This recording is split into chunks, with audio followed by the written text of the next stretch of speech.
चूंकि जीडीपी होता क्या है, किसी एक साल में देश की आर्थिक सीमा के अंतर्गत कुल कितनी मौद्रिक मूल्य की वस्तुएं सेवाएं, अंतिम वस्तु सेवाएं बनी हैं।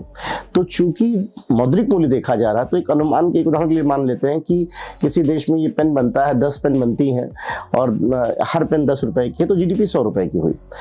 अगर जीडीपी 200 रुपए की हो गई 100 से बढ़ के, तो आपको ये कैसे पता चलेगा कि क्या ये उत्पादन बढ़ने की वजह से हुआ है या ये कीमतें बढ़ने की वजह से हुआ। इसीलिए हम जीडीपी को हमेशा दो घटकों में देखते हैं।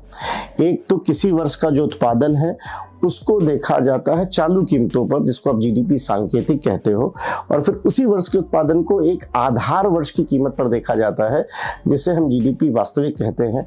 और जब भी हम विकास दर की बात करते हैं तो वस्तुतः जीडीपी वास्तविक विकास दर की बात हो रही है।